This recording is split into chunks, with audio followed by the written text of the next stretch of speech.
Hola a todos, ¿cómo están? Yo soy Stephanie Rodríguez. Y yo, Erna Rodríguez. Somos estudiantes del Instituto Universitario Politécnico Santiago Mariño de la Escuela de Arquitectura.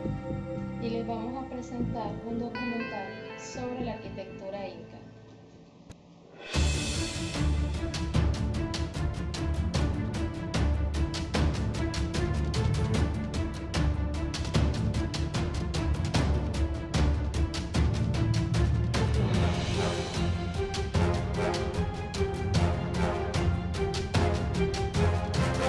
Contenido: Arquitectura inca.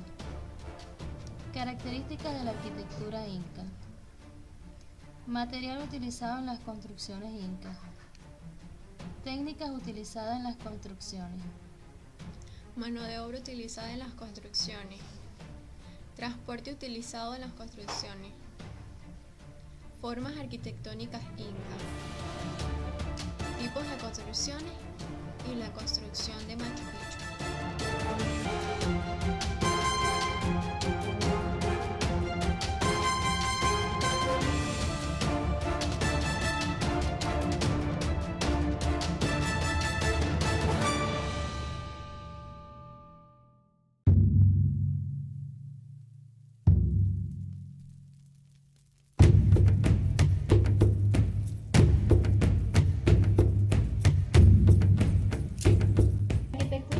Desarrolló un estilo altamente funcional de arquitectura pública, distinguida por sus técnicas avanzadas de ingeniería y de trabajo fino de la piedra tallada, perfectamente ensamblada.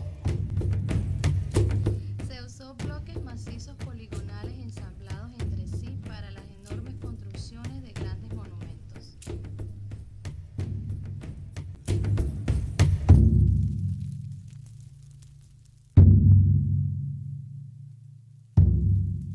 La arquitectura inca refleja 4 características relevantes: la sencillez de su forma, su solidez, su simetría y su monumentalidad.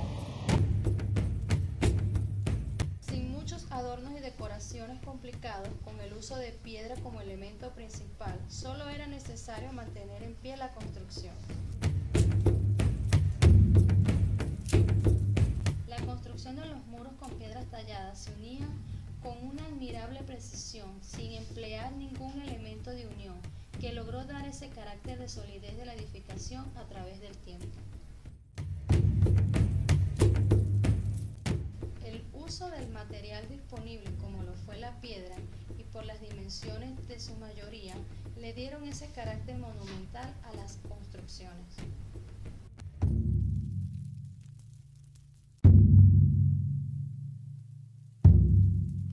El principal material utilizado fue la piedra. Las piedras más comunes fueron el granito, la diorita, la piedra caliza y la andesita. La fina mampostería de piedra labrada es usualmente clasificada en 3 principales categorías: la poligonal, la rectangular y la irregular. Las poligonales son usadas más comúnmente para construir paredes de retención de andenes y la canalización de ríos. Algunas piedras que componen estas construcciones miden alrededor de 100 toneladas métricas. De los materiales empleados en las construcciones incas no provienen exclusivamente del Cusco. Se creía que las estructuras incas contenían materiales totalmente foráneos, entre ellos la piedra y el adobe.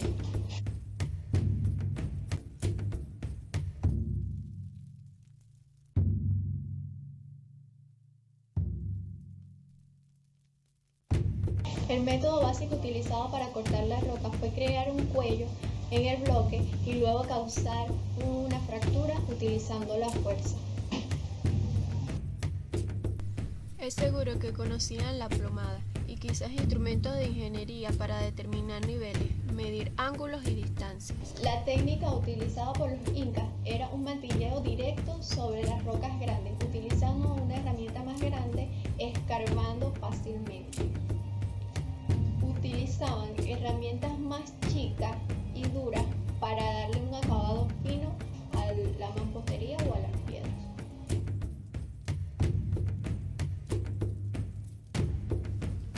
Ponían ponían la roca en rodillos sobre el lodo y lo jalaban hacia la construcción.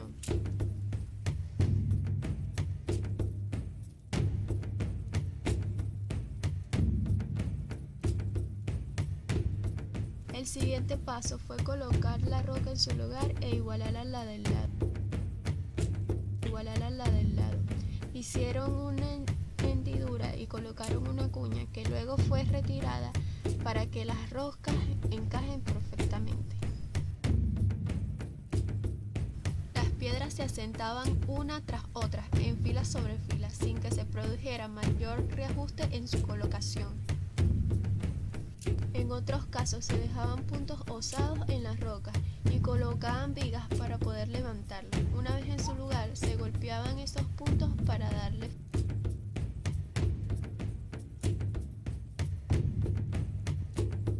En cuanto a los acabados, muchas veces se daban en el sitio. Los tejados se clasifican según la forma de sus cubiertas. Estos pueden ser tejados de 1, 2, 3 o 4 aguas. Los materiales que se utilizaron para la realización de los tejados fueron la madera, el mimbre, agaves, la caña o la paja. El agaves y el cáñamo eran los más utilizados para el trenzamiento de las soguillas con los que se ataban los techos. Los techos poseían un armado de par simple sobre el cual colocaban la cumbrera que soportaba todo el techo. Existen registros de muescas o cortes hastiales de las construcciones incas. Estas muescas reciben una vigueta que descansa sobre la cabecera exterior de los muros longitudinales. En el hastial se apoya un triángulo o trípode redondeado. Las viguetas se amarran en los clavos horizontales de los muros interiores o exteriores. Sobre estos armazones se colocaba una capa de estera. La separación de los trípodes se realiza de acuerdo a la distancia que cubría las estructuras. Cuanto más extensa, mayor cantidad de trípodes para dar un buen soporte a los techos de las estructuras.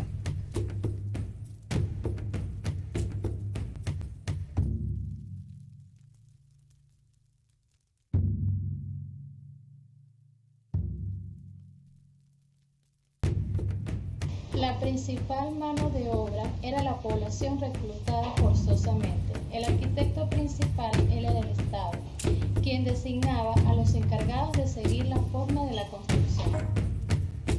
Talladores de piedra provenían del altiplano, se denominaban collas y fueron llevados al Cusco para servir al Estado.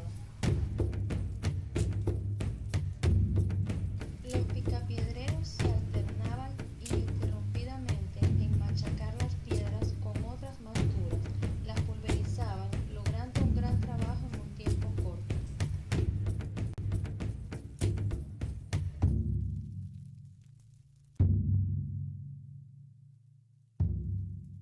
No contaban con suficientes recursos para el transporte de las enormes piedras a distintos kilómetros.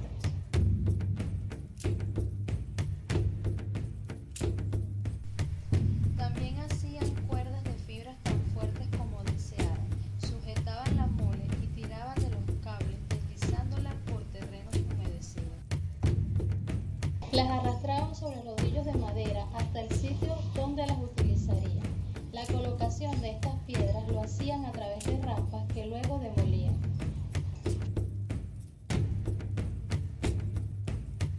Las piedras pequeñas eran transportadas a lomo de llamas y espaldas de hombre.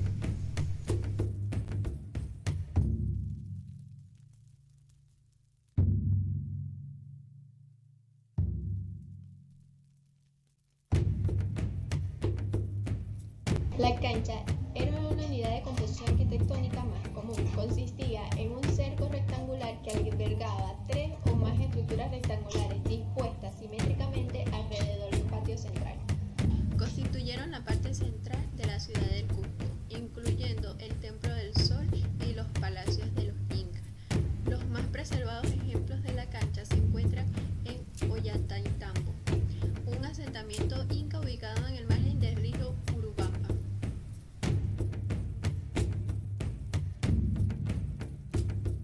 La callanca eran grandes recintos rectangulares hasta 70 metros de largos asociados a centros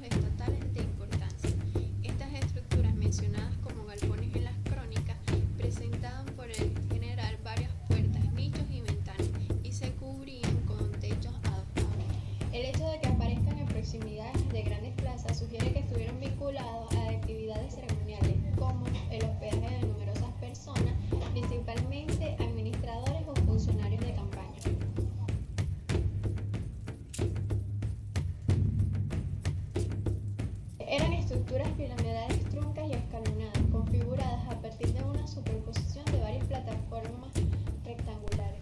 Se encuentran presentes en centros administrativos estatales. El acceso a la cima del Bushum era realizado a través de una escalinata central. Su función era servir como estrado. Desde su cúspide, el inca o su representante dirigía ceremonias religiosas y reuniones de carácter familiar.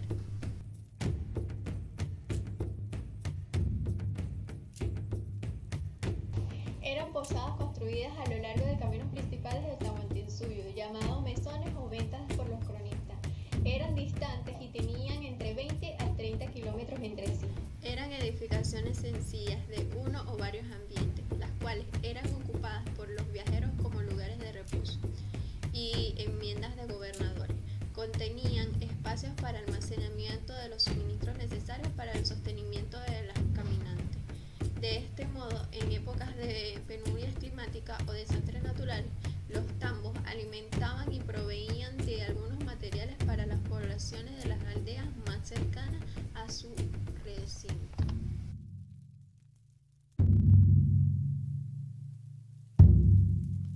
La arquitectura inca se clasificó en tres tipos: arquitectura civil, arquitectura militar y arquitectura religiosa. Está representada por las construcciones de las casas, residencias de gobernantes y construcciones de caminos, puentes, canales, acueductos, andenes, etc., denominando las comunidades ayllus.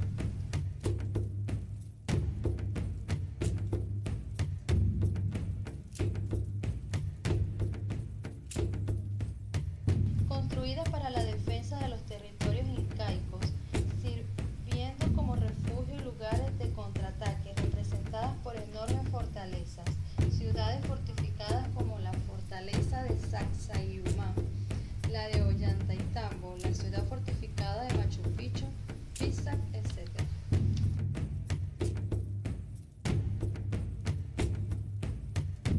Eran las construcciones de templos dedicadas al culto de los dioses incaicos, como el Coricancha, conocido como el recinto de oro, donde se le rendía pleitesía al sol como máximo dios inca, y los Acyahuasis, dedicadas a las mujeres especializadas en las actividades religiosas y productivas del imperio incaico.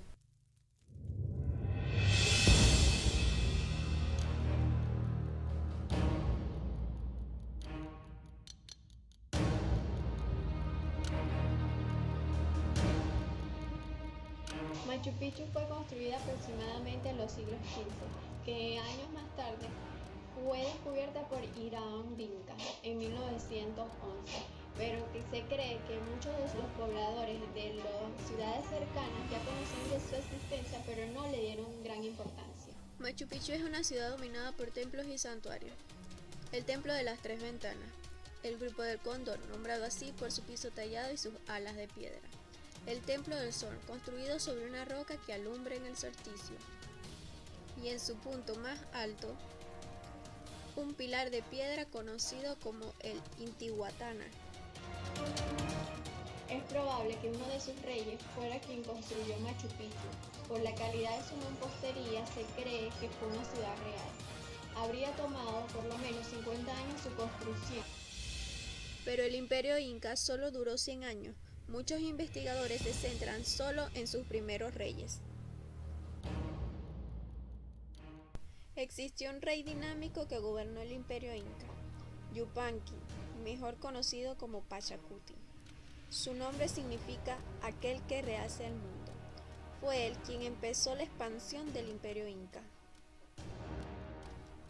Este rey fue devoto de la construcción de grandes templos, palacios y fortalezas. La fina mampostería de Machu Picchu, similar a la de los templos de Pachacuti en otras ciudades incas, sugiere que la misma mano era responsable de las estructuras allí. Fue Pachacuti quien ordenó la construcción de Machu Picchu en un lugar imposible para la ingeniería construida. El empinado del sitio no es el problema, sino las lluvias torrenciales que cada año causan derrumbes. El sitio está sobre 2 fallas sísmicas, haciéndolo imposible para una ciudad de piedra. Pero Su ubicación contaba con dos virtudes: un manantial cercano y un suministro de granito. Ahí también había una cantera. El primer paso para la construcción de Machu Picchu fue apuntalar la montaña. Lo hicieron al construir un bastión de terraza. Unas eran para el cultivo y otras para sostener la montaña mientras drenaba más de 1900 litros de agua. Machu Picchu se hubiera derrumbado por la cantidad de agua recibida. Los incas lo evitaron creando un sistema de drenaje. Dentro de la ladera se encuentra una capa de mantillo, una de arena y al final grava y piedras grandes. Las capas tienen el efecto de filtro. El agua se va filtrando sin importar que esté lloviendo. El agua baja directamente al piso y casi no se producen derrumbes. Siguieron empezando a construir una terraza tras de otra, así sucesivamente hasta llegar a la cima. Durante la construcción, los incas colocaron más de 100 alcantarillas en la ciudad. Debajo de la capa de mantillo y grava se encuentra una capa de granito blanco, lo que sobró de las construcciones. Eran cimientos que se extendían 3 metros debajo de la superficie y abarcaban varios acres, reunían agua y la alejaban de la ciudad. Más del 50% del esfuerzo para la construcción de Machu Picchu fue invertido en los cimientos. En el manantial, los incas construyeron un canal con un ángulo de 3% con cuidado para entregar la cantidad de agua correcta a las fuentes que proveían a la ciudad de agua para más de 1000 personas.